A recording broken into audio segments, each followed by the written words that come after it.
Welcome. Today we are opening the metaphorical doors of Shermer High School on Saturday, March 24, 1984. That very specific date. It is. That- And we're not here to just watch 5 students serve an 8-hour detention. We're here to serve a kind of sentence of analysis ourselves. That's a good way to put it. To explore why this one specific cinematic moment became, such a permanent cultural fixture. Yeah, that's really the right approach. Yeah. Our source material today is all about the John Hughes film, The Breakfast Club. And our mission, like you said, is not to summarize the plot. Right. I mean, we all know the brain, the athlete, the basket case, the princess, and the criminal eventually bond. Our goal is to understand the historical bedrock, the really high-stakes creative decisions, And the cultural weight. and the immense cultural weight this low-budget project carried, and, continues to carry, even 4 decades later. We're really examining the blueprints of an icon here. This is a film, you have to remember, that the Library of Congress recognized. In 2016, yes. In 2016, they called it culturally, historically, or aesthetically significant. It was selected for the U.S. National Film Registry. That's a huge declaration. It is. It places it in a very specific echelon of American cinema. It's not just seen as entertainment, but as a genuine document of its time. And that status isn't given lightly. Yeah. It reflects how effectively John Hughes managed to distill these, universal anxieties of being a teenager into one single claustrophobic setting. The library. The library of Shermer High School. So we're looking beyond the specific actions of the characters to the broader pressures they represented and how those representations influenced, everything that came after it in the teen film genre. It's established a whole new template. A template for emotional honesty. Exactly. Okay, let's unpack this creation story because it sounds like John Hughes was just operating on pure creative overdrive in the mid-'80s. He was like crafting a genre almost entirely by himself. He absolutely was. It was a creative frenzy. The pace he was working at is, frankly, astounding. Hughes wrote the script for The Breakfast Club around the same time he was writing 16 Candles. In 1984. Right. And what's interesting is the order of things. He originally saw Breakfast Club as his directorial debut. It was a project he felt was, critically important and deeply personal to him. But the studio had other ideas. Precisely. The speed at which he finished the 16 Candles script, it impressed the studio executives so much that they chose that film to be his first directing job instead. So 16 Candles sort of became the warm-up act. The proving ground, yeah. Which you could argue prepared him for the more psychologically intense, dialogue-driven nature of The Breakfast Club. And the title itself, it's a neat little story that kind of helps define the film's tone. The first working title was much less evocative. It was. It was initially titled The Lunch Bunch. The Lunch Bunch, it just doesn't land the same way. Not at all. The final title came directly from a friend of Hughes. This friend was in a real-life detention class that was nicknamed The Breakfast Club at another school. And that little shift from lunch to breakfast, it instantly gives the film this slightly more institutional, almost serious feel. It hints at the length of the sentence they were serving, but also suggests a kind of exclusive morning-long meeting. What's particularly fascinating here, and it really speaks to the confidence in Hughes' script, is just how efficient the production was. For a film that became such a massive cultural benchmark that defined the look and feel of the whole decade for teen films, it was made on a surprisingly small budget. Just $1 million. $1 million. And that low budget is actually critical to understanding the film's artistic choices. It meant the film had to rely almost exclusively on dialogue, on character development, and performance. Not on expensive sets or action sequences. Exactly. And while Universal Pictures was involved, the sources note that because the budget was so small and Universal wasn't the main production company, the film gained this popular recognition as an independent film, even though, technically, a major studio was involved. So the low budget was less a limitation and more of a strategic decision. A creative constraint, really. Right, a constraint that forced creativity. Hughes basically convinced the investors that because the setting was confined largely to one room, the risk was minimal. And the return on that $1 million investment was extraordinary. $51.5 million at the box office. That just speaks volumes about how universal the material was. It was an extremely pragmatic and, brilliant move for a first-time director. In an interview from 1999, Hughes admitted that he faced a lot of skepticism. About his ability to direct. Yes, because he didn't have prior filmmaking experience. So by choosing this insular, one-room set and focusing on dialogue, He minimized the financial risk for his investors, which enabled him to secure the job and prove what he could do without relying on high-cost effects. We also have a great specific detail about the actual filming location, Maine North High School in Des Plaines, Illinois. Which was a huge logistical advantage for them. How so? Well, the school had closed in 1981, so they had this vacant location to use. They weren't, racing against the school bell or working around students. That makes sense. And the sources give us this really intriguing behind-the-scenes detail about the set itself, which actually enhances the film's claustrophobic feel. You're talking about the library. The library. The actual library at Maine North High was deemed too small for the complex camera movements and the lighting they needed for filming. So they couldn't just use the space as it was. They had to build a new one. Exactly. What the crew did was construct a virtually identical but significantly larger library set right inside the school's gymnasium. That's a fascinating detail. It is, because while it looks like a real kind of rundown institutional library, the space itself was manufactured and controlled. This commitment to maintaining the illusion, despite needing more space, it just reinforces the film's reliance on that single central environment where the characters literally have nowhere to escape to. They're sealed off from the outside world inside this custom-built bubble. The casting process for this film is legendary, mostly because it codified the Brat Pack. It's hard to even imagine the film without those 5 specific faces, but the reality is that several key roles involved significant shifts in drama that profoundly influenced the final film. Yeah, that term Brat Pack, it was attached by the media afterward, particularly a New York Magazine profile. It stuck to the 5 main actors: Emilio Estevez, Anthony Michael Hall, Judd Nelson, Molly Ringwald, and Ali Sheedy. And that ensemble, they just came to define an era of youthful Hollywood talent. They became intrinsically linked to Hughes' work, embodying the cinematic teenager of the 1980s. Let's start with the immediate connections. Anthony Michael Hall and Molly Ringwald were already, Hughes alumni from 16 Candles. Right. Hall was the very first one officially cast as Brian Johnson, the Brain. So he provided this baseline of familiarity and comfort for the director. And Ringwald's involvement was a bit more complicated, which is fascinating because it shows her early influence on the project. It really does. She was originally approached to play Allison Reynolds, the basket case, and in the first draft, that character was named Kathy. Then she wasn't happy about that. No, the source material says she was really upset because she intensely wanted the role of Claire Standish, the princess, and she managed to convince Hughes and the studio to give her Claire's part. That's a massive shift in the film's entire dynamic. If Molly Ringwald, who had this effortless, accessible glamour, if she had been playing the silent, gothic basket case, the character of the princess would have been completely different. Completely. Her successful lobbying to play Claire anchored that role with a certain vulnerability that might have been absent otherwise.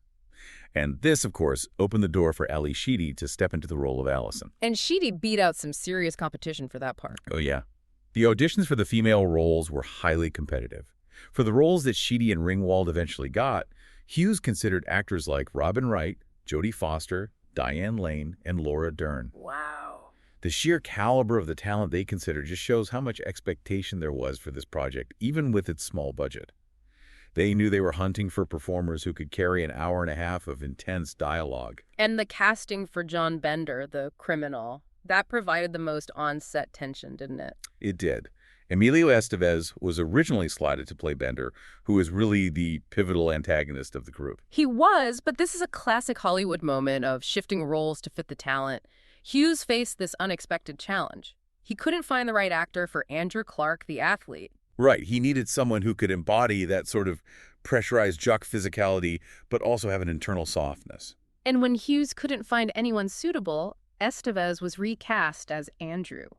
He traded the rebel's leather jacket for the athlete's letterman. So the search for Bender began all over again. Nicolas Cage was considered, and Alan Ruck, who later famously worked with Hughes on Ferris Bueller's Day Off, he auditioned. But the final choice came down to 2 actors. John Cusack and Judd Nelson. Exactly. And Hughes originally cast Cusack. But this decision was very quickly reversed. He replaced him with Nelson right before shooting started because he felt Cusack did not look intimidating enough. And given Bender's central, aggressive role in challenging Vice Principal Vernon and pushing the group's boundaries, that need for palpable intimidation, a genuine sense of threat, was crucial to the film's psychological engine. And Nelson's commitment to embodying that intimidation, well, it nearly cost him the role. Right, he stayed in character. Right. He did. According to the sources, he harassed Ringwald off camera, maintaining Bender's aggressive, mocking persona even when the cameras weren't rolling. That blurring of the line between actor and character created genuine friction behind the scenes. Hughes was reportedly so disappointed in Nelson's actions that he nearly fired him. Which is a critical moment. Losing Nelson would have fundamentally altered the film. It took intervention from the other actors to convince Hughes to keep him in the role. It really highlights the complexity of working with method acting techniques in that kind of high-pressure, dialogue-driven environment. Nelson's intensity was exactly what Hughes wanted on screen, but it created a hostile working environment off-screen. And finally, we can't forget the casting of the janitor, Carl Reed. He's this unlikely voice of adult perspective, challenging Vernon's arrogance. And Rick Moranis was the initial pick for that role. Which would have been a very different character. Very different. Moranis was cast, but the film's producer, Ned Tannen, released him. The reason given was that Moranis' portrayal, described as an over-the-top Russian caricature, it just didn't align with the serious, realistic tone Hughes was trying to achieve. They needed someone humble but insightful, not comic relief. Precisely. Moranis was replaced by John Capellos, who gave the janitor a more grounded, philosophical, almost omnipresent feel. And that decision really reinforced the film's thematic commitment to realism over caricature. So moving from the mechanics of production to the meat of the film, the dialogue, the psychological concepts, this is where the film's status as a cultural document really solidifies. The detention setting, it's not just a punishment, it becomes a forced psychological encounter group. The sources are very clear on the main theme, which is why the film resonates so deeply across generations. It's centered on the constant struggle of the American teenager to be understood, both by adults and by themselves. That universal conflict is what makes it timeless. The specifics of 1985 might age, but that feeling of being misunderstood, that doesn't. Not at all. Yeah. And they aren't just 5 arbitrary high school archetypes. They are 5 distinct manifestations of external pressure. They bond not over shared hobbies, but over a common disdain for the lofty expectations of their parents, teachers, and other authority figures. And the burden of peer pressure to maintain a certain image. Right. And to really understand the thematic depth, you have to look at why they are in attention. That's central to the film's point about surface versus reality. The film strips away the facade of the stereotype, the princess, the jock, to reveal the underlying vulnerability. Their detention offense is just the symptom. Their home life is the disease. Exactly. Let's really break down those pressures, because they are deeply rooted. Take Claire, the princess. She seems entirely self-absorbed, but she is drowning in intense peer pressure to maintain her social status. But the real turmoil is at home. It is. Her bickering parents are using her against each other in their divorce. She skips school to go shopping, which is presented as this minor offense, but it's masking major domestic strain and emotional manipulation. And then there's John Bender, the criminal. The film takes great pains to make sure we understand his aggression is not inherent. No, he is explicitly a victim of physical abuse. He reveals to the group the abuse he and his mother suffer from his father, specifically citing cigar burns and other injuries. That's awful. It is. And we have to view his rebellious, aggressive behavior, his constant need to challenge authority, and his mockery of others not as innate delinquency, but as a defense mechanism. It's a way to project strength and deflect from his trauma. And Andrew Clark, the athlete, he seems to have it all. Status, physical prowess, but he's shown to be terrified of his father. A man who lives vicariously through his son's wrestling success. Andrew feels intimidated by his father to succeed, and he felt compelled to engage in that cruel, senseless act. Taping the students' buttocks together. In a bid to win his teammates and his father's approval. His detention is a direct consequence of trying to meet this impossible, almost violent standard of masculine aggression. And Brian Johnson, the brain, who seems the most compliant, the least likely to be in trouble, he carries the heaviest academic burden. His anxiety over grades was so extreme that he contemplated suicide after getting an F in shop class. His detention for bringing a flare gun to school was a direct, dangerous, and desperate cry for help. The flare gun wasn't meant as a weapon against others. No, but as a tool for self-harm or a desperate signal stemming from this overwhelming parental pressure to be perfect. Even Allison Reynolds, the basket case, who just showed up to detention because she had nothing better to do, she is revealed to be grappling with profound parental neglect. She admits to being a compulsive liar and stealing things, preparing to run away from a home where her parents are physically present but entirely neglectful of her emotional needs. She is so starved for attention and validation. That she just tries to invent a life to see if anyone will engage with it. The thematic genius of Hughes here is the realization that despite the vast differences in their social groups, the jock never speaks to the brain, the princess ignores the criminal, they all face similar internal struggles. Related to expectations and authenticity. Yes. By breaking down these obvious stereotypes, the characters are forced to discover that they are more similar than different. They empathize with each other's struggles once the social mask is removed, and that shared vulnerability is the whole point. The only adult figure who is consistently present, Vice Principal Richard Vernon, is deliberately written to embody that institutional, unsympathetic pressure they're all struggling against. Oh, absolutely. He's the physical manifestation of the system that pigeonholes them. Mr. Vernon is portrayed with, arguably, no redeeming qualities. He constantly talks down to the students, calls them potential failures, uses intimidation. We see him accessing private student information and just forcefully flaunting his authority at every turn. His interactions with them just reinforce the idea that the adult world often refuses to truly see or hear the adolescent experience. It prefers to label and manage them. And the antagonism between Vernon and Bender is so central to this theme. Vernon continually and aggressively challenges Bender, trying to provoke him into a confrontation that would justify more punishment. And Bender, crucially, is the only one in the group who chooses to stand up to him. He provides that defiant backbone for the whole group. Vernon is trying to break Bender, and Bender is refusing to be broken. Which elevates the conflict beyond just a simple student-teacher disagreement. And the script gives us a fascinating counterpoint to Vernon, which prevents the adult world from being painted as, entirely monolithic. Carl the janitor. Carl Reed. We see Vernon's own internal struggles revealed through his conversation with Carl. Vernon complains that students have become less disciplined, more arrogant, lamenting how the younger generation has changed. But Carl, the figure who literally cleans up the school's mess, offers this unexpected critique. He suggests that Vernon is the one who has changed. He challenges the adult authority figure, asserting that Vernon cares too much about what the students think of him. The janitor, often invisible, becomes the film's unexpected moral compass. Suggesting that Vernon's arrogance and frustration are rooted in his own anxieties and his own failed expectations. Carl offers a much more nuanced view.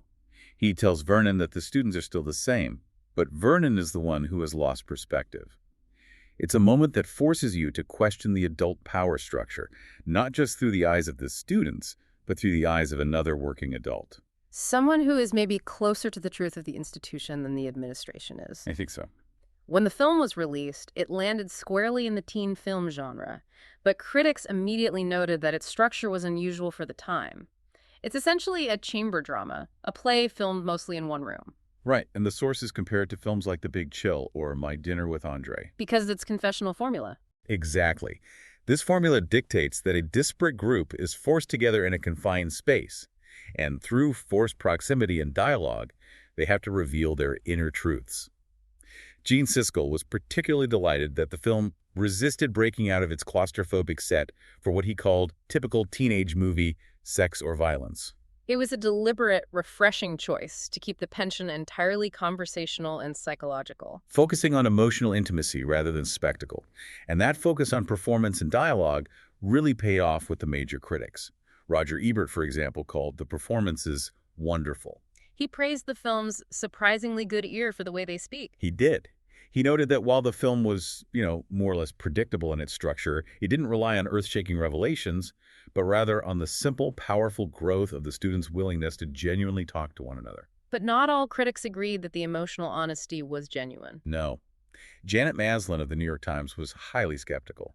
She felt the candor was fraudulent. Fraudulent, that's a strong word. It is. She felt that Hughes should have simply flung them together without forcing the encounter group element that structured the major revelations.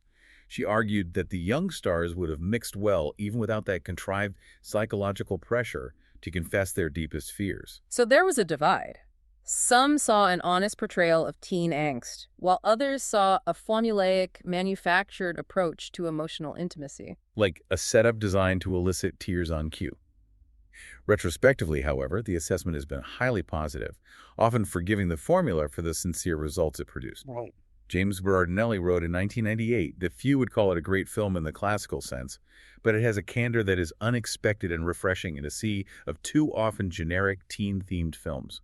It elevated the genre by focusing on dialogue rather than spectacle. Forcing audiences to take adolescent internal struggles seriously. And we also have a very specific political interpretation from P.J. O'Rourke, which shows the film's unexpected philosophical versatility. O'Rourke called it Hughes's masterwork, and he viewed the film not as a social critique of class, but as a celebration of individualism against institutional tyranny. How so?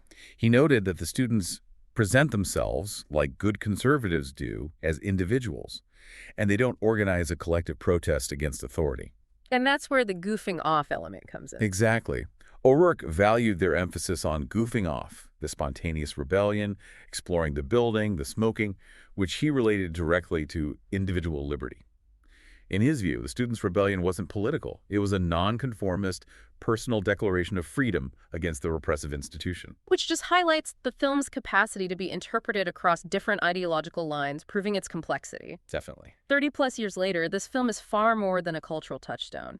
It is the dictionary definition of the 1980s teen film, influencing everything from music videos to ensemble dramas that followed.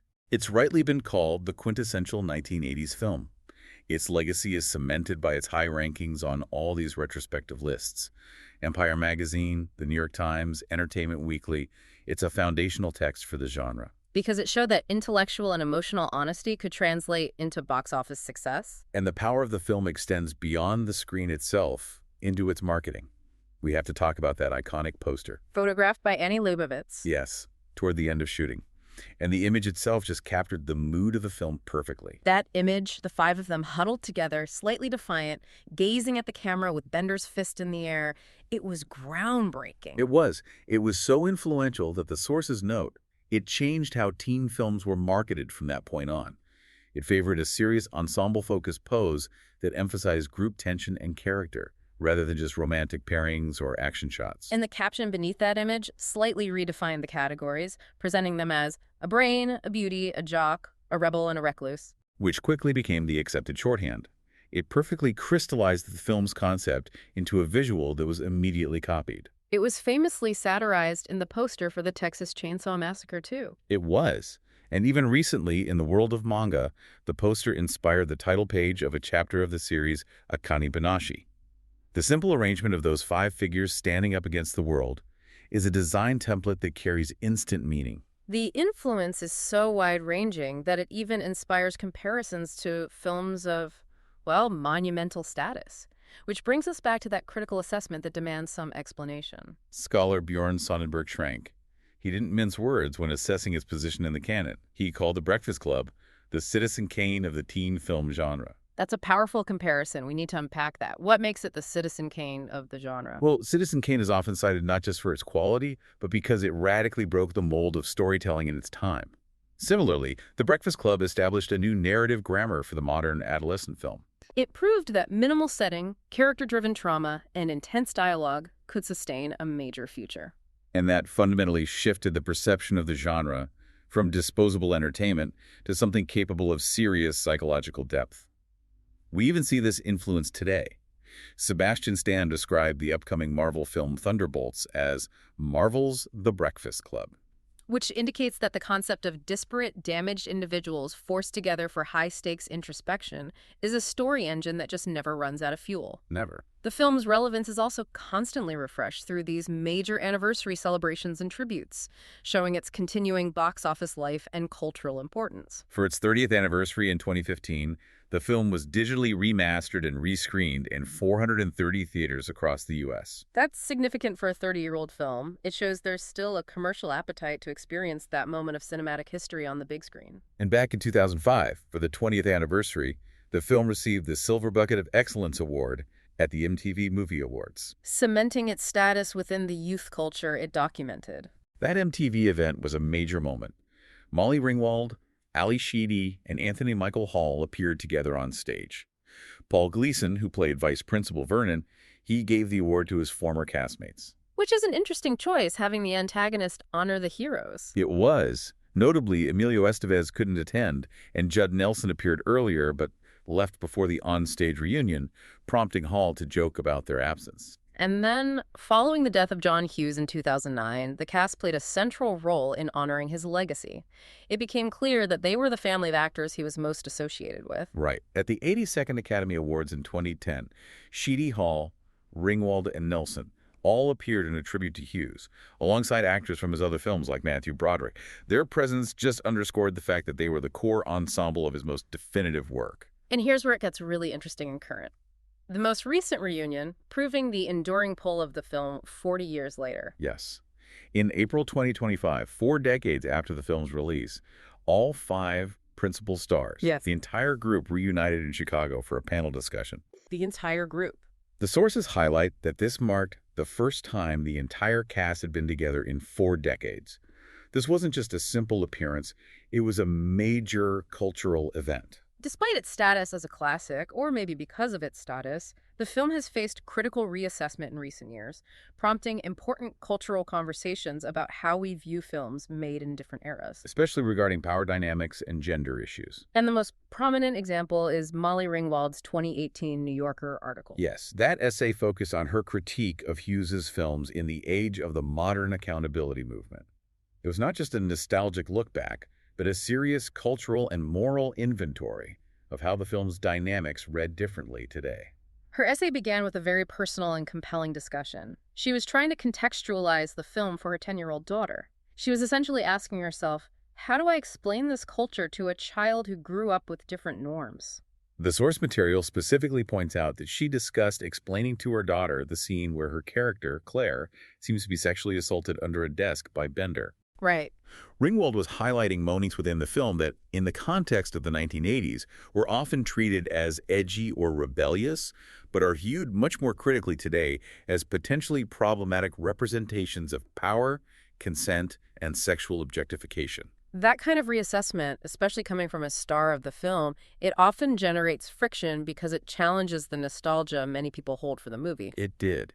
The essay provoked some criticism from those who felt she was unfairly criticizing the director who made her famous. Applying modern standards to a historical work. Exactly. However, the sources also note that her work was defended by others as a tender, fair-minded piece that revisited the work through a contemporary lens. And the essential point is that this discussion is evidence that The Breakfast Club isn't a static piece of history. It's a living document. It's a living document that continues to generate conversation about social norms and accountability, which is the mark of true cultural significance. It seems the film's biggest strength, its ability to portray raw adolescent honesty, is also its point of vulnerability when viewed through a modern lens that demands greater awareness of systemic issues. That's a great way to put it. The film forces us to confront how much the social dialogue around gender and acceptable behavior has changed in 4 decades. We watch the film now, and we're not only judging the characters, but implicitly judging the culture that produced them. And the fact that we can still have that complex conversation proves the film's enduring relevance. I think so. You cannot talk about this film without talking about the music. It gave us one of the definitive 1980s anthems.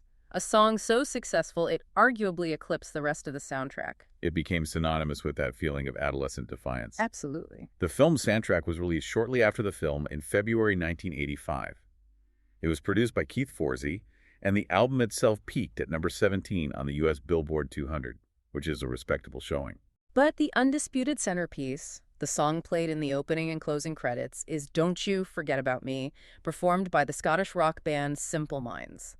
And that track reached number 1 on the Billboard Hot 100. It's impossible to separate the film's climax Bender raising his fist from that song. It's just fused together. What's truly remarkable, though, and a classic example of creative resistance, is that Simple Minds initially did not want to record the song. Really? They were reluctant to associate themselves with a film soundtrack. They feared it would dilute their credibility as a serious rock band. The song was written specifically for the film by Keith Forsey and Steve Schiff. Imagine that conversation. Resisting the opportunity to record a track that will become arguably their most famous song globally. It just demonstrates how sometimes artists resist the very works that define their global legacy, only to have them take on a life of their own. Fortunately for all involved, that decision was reversed. And the song became a global phenomenon, defining the sound of the era and the emotional resonance of the film. The rest of the album is filled out by other rock and new wave acts, plus some instrumental tracks by the producer Keith Forsey. Wang Chung's Fire in the Twilight was also featured. And it reached number 110 on the Billboard Hot 100, providing another burst of that high-energy 80s sound. But the critical reception to the soundtrack album as a whole was, well, pretty polarized. It was, precisely because it was so heavily dominated by that one major hit. Music critic Robert Christgau gave the album a very low grade, a D, in 1985. He called the other songs, apart from the Simple Minds track, utterly negligible. He even commended Simple Minds for trying to distance themselves from what became their massive hit, suggesting the rest of the material felt manufactured. And even in retrospective looks, the consensus seems to hold that the album is largely defined by that one song. Proving its overwhelming cultural power. Yes. In a retrospective review, AllMusic acknowledged the Simple Minds song as the undisputed masterpiece, but felt the rest of the album was largely disposable, marred by forgettable instrumentals and other 80s artifacts. It just highlights how a single piece of music can become so intertwined with a film that it carries the entire soundtrack's cultural weight. Becoming inseparable from the film's ending moment of triumph and defiance. The sources reveal that Hughes envisioned a future for these characters, a continuation of their story, though it was never realized. It makes you wonder what their adult lives would have looked like. That's right. He had considered a sequel. It would focus on the teens reuniting years later, perhaps while serving detention in university, or a similar kind of forced academic gathering. It's an intriguing concept, imagining these characters interacting after they've supposedly grown into stable adult lives. Will they even acknowledge each other? And the planned irony was central to this concept, wasn't it? The idea that the self-discovery of that Saturday detention would ultimately prove fleeting. It was intended to show them as the polar opposite of how they were in the first film. Suggesting, perhaps, that the radical self-discovery and the promise they made to change who they were, that it ultimately failed to prevent them from conforming to new stereotypes or pressures in adulthood. They would have reverted to form or perhaps become their parents. That would have been a fascinating and maybe cynical commentary on the nature of growth and the difficulty of escaping social labels. It suggests that high school stereotypes just evolve into adult archetypes. The successful lawyer, the overworked academic, the unhappy suburbanite. Unfortunately, Hughes died before the film was ever made, leaving that hypothetical future open to our imagination. But the concept still echoes today, demonstrating its enduring narrative framework. Absolutely. The structure is so resonant that, as we mentioned earlier, modern filmmakers and actors continue to reference it as a template for ensemble dynamics. So after analyzing the history, the high-stakes casting drama, the critical divisions, and the legacy of cultural reassessment, what is the central learning? What made this low-budget film a permanent fixture in our collective memory? I think the central learning is that the film's enduring power lies not in the actual events of the Saturday detention, but in its ability to strip away surfaces and force a raw, genuine conversation about social rigidity and the universal anxiety of being profoundly misunderstood. That struggle, the fear of not being seen for who you truly are, whether by parents, peers, or institutions, that remains relevant across generations, regardless of the year they enter high school. The combination of minimal setting, maximum dialogue, and the intense focus on character rather than action allowed a $1 million film to become a cultural benchmark. It defined the teen film genre for a decade. Proving that complex emotional honesty could be highly profitable and resonant, it was the script and the ensemble's performances that truly carried the weight. The commitment to the psychological encounter, driven by an exceptional and ultimately unified cast, allowed those core themes of parental pressure and peer expectations to be delivered with force and sincerity. It was an incredibly efficient piece of filmmaking that achieved a huge emotional scope by limiting its physical one. It demonstrates that sometimes the greatest dramatic tension comes not from where you go, but from who you're forced to sit next to. Exactly. We know from the source material that the film's first print was 150 minutes long, far exceeding the 97-minute theatrical release. A huge gap. The Criterion Collection, in its 2018 release, included 50 minutes of new, deleted, and extended scenes, and Ali Sheedy even revealed that a full director's cut existed, although Hughes' widow has not disclosed its whereabouts. That's a massive difference between 150 minutes and 97. Those 53 minutes could contain critical character development. So here is the thought for you to consider. What crucial moments or deeper character insights might exist within those 53 minutes of potentially deleted footage? How would a longer, slower exploration of these characters, more time spent with Brian's anxiety, or deeper dives into Bender's defense mechanisms and the consequences of Vernon's aggression, how would that fundamentally change our understanding of these 5 teenagers and their struggles? It suggests there's a much richer and maybe darker film waiting to be seen. One that truly pushes the limits of that single Saturday. Thanks for listening.